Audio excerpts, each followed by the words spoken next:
pessoal, tudo bem? Hoje trazendo para você mais um devocional, mais uma reflexão aqui na palavra de Deus. E hoje nós vamos ver aí um texto muito famoso e muito bonito que se encontra lá em Lucas 9, nos versos de 10 até o 17. O que será que o Senhor nos ensina nessa palavra? Eu sei que você vai dizer, já ouvi tantas vezes, Sandra, essa palavra, mas eu tenho certeza que Deus tem uma palavra nova ao seu coração. Porque Deus, a palavra dele se renova a cada dia, a cada manhã. Amém? Bom, abra a sua Bíblia aí em Lucas 9 e nós vamos ler então a partir do verso 12. Porque o que ocorre é que onde Jesus estava, sempre havia uma multidão para escutar. E foi justamente o que aconteceu aqui na primeira multiplicação de pães e peixes.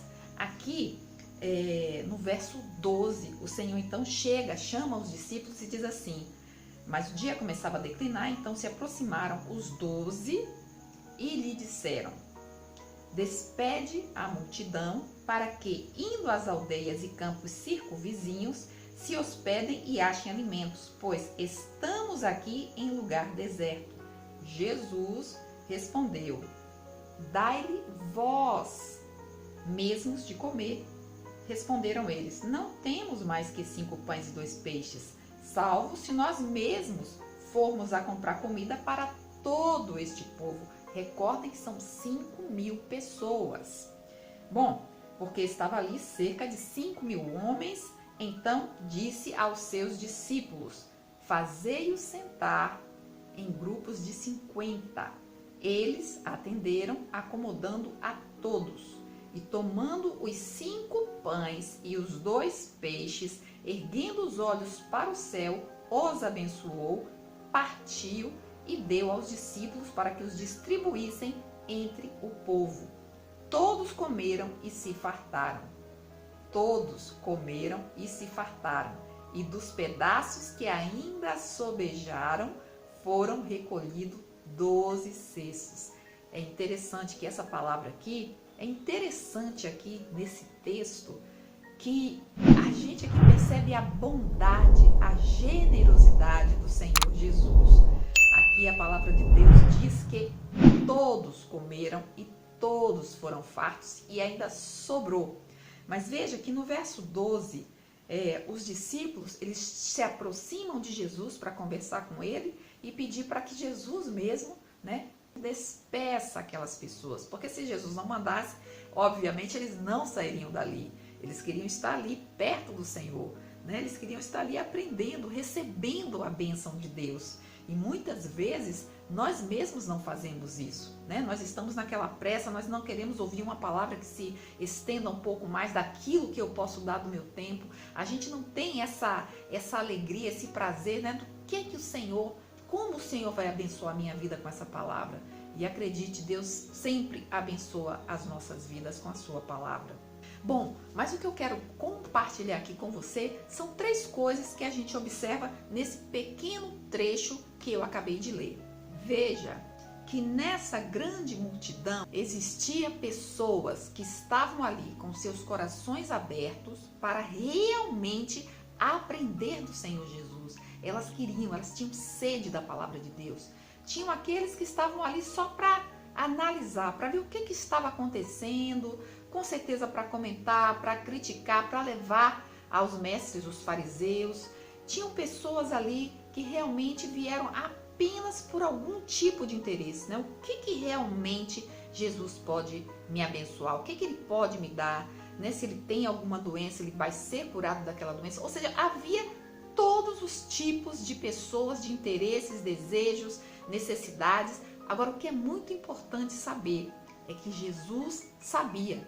Não somos nós quem percebemos isso aqui a partir da leitura da palavra.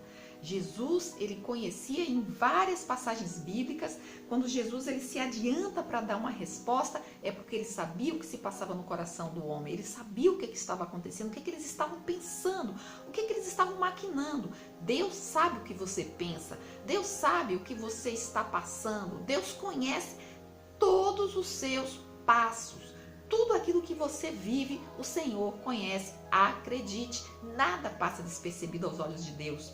Por exemplo, quando a multidão estava ali ao redor, porque onde Jesus estava tinha multidão. E a mulher que estava com fluxo de sangue há 18 anos tocou no mestre, ou seja, ela se aproximou, ela tinha um pensamento, ela tinha uma ideia, ela tinha uma fé. O que acontece é que ele pergunta: quem me tocou? Tanto que os discípulos dizem para ele: mas mestre, olha, a multidão toda te aperta. Como quem te apertou? Deus, ele sabe. Deus, ele conhece. Bom, o que eu quero te dizer é, Jesus, ele sabe. Você pode estar numa multidão, você pode estar aí achando que está escondido, que está, sabe, oculto, mas você não está. O que você está vivendo, o Senhor conhece, o Senhor sabe cada pensamento da sua cabeça. Bom, o que eu quero dizer é que ele sabia, e mesmo ele sabendo que dentro daquela grande multidão tinham aqueles que sinceramente tinham o desejo de conhecê-lo mais, sabia daqueles que realmente tinham simplesmente um interesse egoísta para sanar os seus problemas e depois se afastar do Senhor. Ele sabia daqueles que estavam ali simplesmente observando, criticando, levando o que estava passando para outros. Ele sabia todas as coisas. Ele sabia quem verdadeiramente eram amigos, quem eram discípulos, quem queria seguir, quem não queria seguir. Mas mesmo assim, o que o Senhor faz é que ele diz, quando os discípulos chegam e falam, despede, Jesus, ele viu além, ele sempre vê além. E ele diz, por que vocês próprios não alimentam? Como, Senhor? São 5.000 pessoas. Veja, Jesus está ali. E quando Jesus está na nossa vida, tudo pode acontecer. E então, há essa conversação, né, de que, bom, mas nós só temos aqui 5 pães e 2 peixinhos. Como que a gente vai alimentar essa turma toda?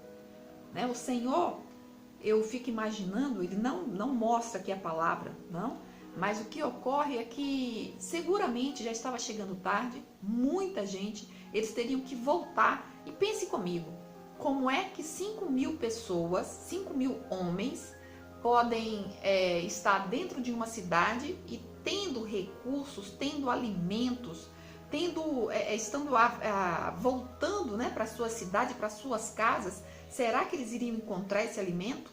Ele sai de uma situação de simplesmente se omitir para enxergar a situação prática, para enxergar as coisas práticas que aquelas pessoas iriam enfrentar. E assim é que a palavra diz que eles se sentam com toda a organização em grupos de 50.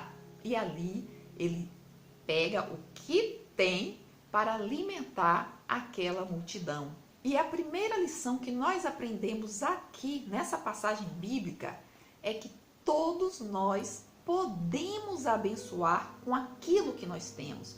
Você pode abençoar com aquilo que você tem. Às vezes você pode pensar, mas eu tenho tão pouco. Mas foi no pouco que Jesus fez o milagre. Foi no pouco que Deus abençoou tanta gente. Tanto você individualmente, como você, igreja, né? A igreja precisa ter essa visão. Às vezes eu penso, por que a igreja, de forma geral, ela não é um celeiro para abençoar pessoas, independentemente de quem essas pessoas sejam? Você já parou para pensar nisso? Da mesma forma que Jesus alimentou todas as pessoas que estavam ali, sem levar em conta o que é que elas estavam buscando, por que às vezes as igrejas não agem assim? Por que elas não tomam isso como base para si, como ensinamento do Pai, para nos ensinar algo? Eu não preciso, você não precisa ser da minha religião, você não precisa ser da minha cor, você não precisa pensar como eu penso para que eu possa te abençoar de alguma forma. Muitas vezes as pessoas colocam esses condicionamentos, às vezes as pessoas colocam esse se para que possa abençoar alguém. Tem que pensar igual e não precisa. Deus sabia quem era que estava com ele, quem não estava com ele, e mesmo assim abençoou. E a gente pode abençoar com aquele pouquinho que a gente tem, porque Deus faz maravilhas, porque Deus faz milagres. E não é diferente nesse texto que nós acabamos de ler, né? 5 pães e 2 peixinhos alimentaram 5.000 homens. E veja, a palavra de 5.000 homens, por quê? Porque mulheres e crianças não eram contadas. Se a gente for levar em consideração, foi muito mais pessoas do que a gente possa imaginar. A segunda lição que nós aprendemos, que nós entendemos aqui desse texto, é ter um olhar que enxerga a necessidade do outro. Então, o nosso olhar, a nossa visão tem que ser uma visão de amor, tem que ser uma visão de bondade, de generosidade. Muitas vezes a gente só está buscando para si, querendo algo para nós mesmos. O que é que eu vou buscar? O que é que eu vou ganhar? Vai valer a pena o que eu vou conseguir com essa situação? Vai valer a pena o que eu vou conseguir com essa pessoa? Vai valer a pena eu fazer essa campanha? Deus vai me dar o que eu quero? Muitas vezes a gente esquece de dizer o que eu tenho para oferecer, o que eu tenho para abençoar o outro, como que eu posso ser bênção na sua vida. Nós precisamos fazer aí uma análise e fazer essa mudança, né? A gente precisa mudar, virar a chave, porque às vezes só estamos visando, querendo para si, mas precisamos doar, precisamos dar, precisamos ser canal de bênçãos. Precisamos, porque a palavra do Senhor, ela nos ensina isso. Melhor coisa é dar do que receber. E Deus, Ele ama tanto, Ele amou tanto, que Ele deu seu Filho unigênito, Jesus Cristo, para que todo aquele que nele crê não pereça, não morra, mas tenha vida eterna. Deus é um Deus bondoso, Deus é um Deus generoso. E com quem que nós devemos nos parecer?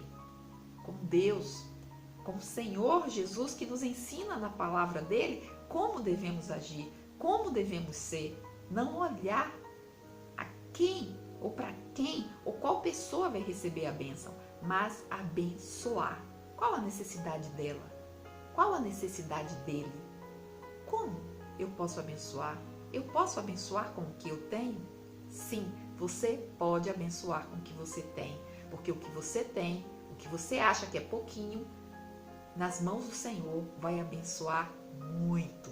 E para finalizar, a terceira lição que nós tiramos aí, que tem a ver, né, pegando esse gancho aí da segunda, que quando Jesus, lá no verso 16, ele toma o que ele recebeu, que é justamente o pão e o peixinho, os peixes. O que a Bíblia diz é que ele tomou os 5 pães e os 2 peixes, ergueu os olhos para os céus, os abençoou, partiu e deu aos discípulos para que os distribuíssem entre o povo. Ou seja, aquele pouquinho se transformou numa grande bênção. Por quê? Porque para que algo seja realmente de grande bênção, precisa estar sobre a visão do Pai, precisa ser abençoado pelo Pai.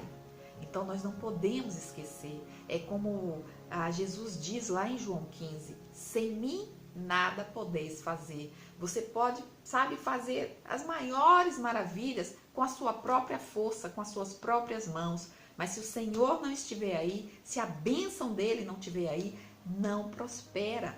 Mas quando você busca o Senhor, quando você coloca, quando você faz em nome de Jesus, é em nome de Jesus que eu vou dar esse pouco que eu tenho. É em nome de Jesus que eu vou abençoar com isso ou com aquilo, qual Deus colocou no meu coração para abençoar. É em nome de Jesus que eu vou dar esse alimento, é em nome de Jesus que eu vou dar essa água, é em nome de Jesus que eu vou dar essa roupa, que eu vou dar esse dinheiro. É em nome de Jesus. Quando você faz assim, as bênçãos do Senhor vêm. Sou eu a pessoa que precisa suprir a necessidade do outro. Dá você ao seu irmão. É isso que Jesus está colocando. É isso que ele coloca para você e para mim. Nós somos a resposta do outro. Eu sou a resposta. Então, a pergunta que fica é: você tem sido a resposta de alguém? Você tem abençoado? Tem enxergado a necessidade do outro? Você tem se colocado com pouco que você tem para abençoar a vida de alguém? Queridos, que essa palavra tenha sido de bênção na sua vida, que você coloque para o Senhor, que você quer ser essa resposta, que você quer ter esse olhar abençoador, esse olhar de ver a necessidade do outro, de ir além, de se colocar com o pouco que você tem, para que o Senhor faça um milagre, que o Senhor possa abençoar, que o Senhor possa multiplicar. Que Deus abençoe essa palavra ao seu coração. Um grande abraço, fica com Deus e até a próxima.